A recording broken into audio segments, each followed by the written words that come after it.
America Canada का मुद्दा एक जैसा नहीं। अंतर्राष्ट्रीय रिश्तों में समय समय पर ऐसी चुनौतियां आती हैं। एस जयशंकर का बड़ा बयान। खालिस्तान समर्थक तत्वों के बारे में अमेरिका और कनाडा की ओर से लगाए गए आरोपों पर विदेश मंत्री एस जयशंकर ने रविवार को जोर देकर कहा कि दोनों मुद्दे एक जैसे नहीं हैं।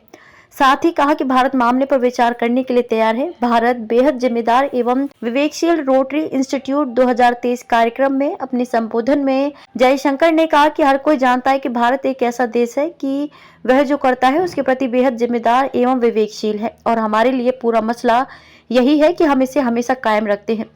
सिर्फ कनाडा ही नहीं, किसी भी देश की कोई चिंता है और वह कुछ इनपुट या आधार देता है तो हमेशा उस पर विचार करने के लिए तैयार हैं। देश यही करते हैं। उनका इशारा खालिस्तान समर्थक आतंकी हरदीप सिंह निज्जर की हत्या में भारत सरकार के एजेंडों की कथित संलिप्तता के बारे में कनाडा के आरोपों की ओर था।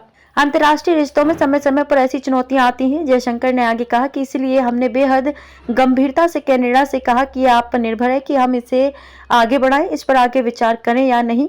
न्यूयॉर्क सिटी में अमेरिकी नागरिक खालिस्तान समर्थक आतंकी गुरप्रीत सिंह पन्नू की नाकाम साजिश के सिलसिले में निखिल गुप्ता पर अमेरिकी अभियोजन का जिक्र करते हुए जयशंकर ने कहा कि जब अमेरिकियों ने ये मामला सामने रखा तो उन्होंने कुछ खास चीजें बताई और भारत उन्हें देख रहा है। विदेश मंत्री ने कहा कि दोनों मुद्दे समान नहीं हैं। साथ ही कहा कि अंतर्राष्ट्रीय रिश्तों में समय समय पर ऐसी चुनौतियां आती हैं। संयुक्त राष्ट्र सुरक्षा समिति में सुधार के मुद्दे पर जयशंकर ने कहा कि सुरक्षा परिषद पुराने क्लब की तरह है जिसमें पहले से स्थापित सदस्य हैं जो अपनी पकड़ नहीं छोड़ना चाहते। वे क्लब पर अपना नियंत्रण बनाए रखना चाहते हैं। जो और सदस्यों को शामिल करने के इच्छुक नहीं है और जो नहीं चाहते कि उनके क्रियाकलापों पर सवाल उठाए जाएं। वैश्विक भावनाओं के बारे में भी बता सकता हूं। विदेश मंत्री ने कहा कि एक तरह से यह मानवीय विफलता है, लेकिन मुझे लगता है कि आज यह दुनिया को नुकसान पहुंचा रही है क्योंकि दुनिया के समक्ष प्रमुख मुद्दों पर संयुक्त राष्ट्र की प्रभावशीलता कम होती जा रही है।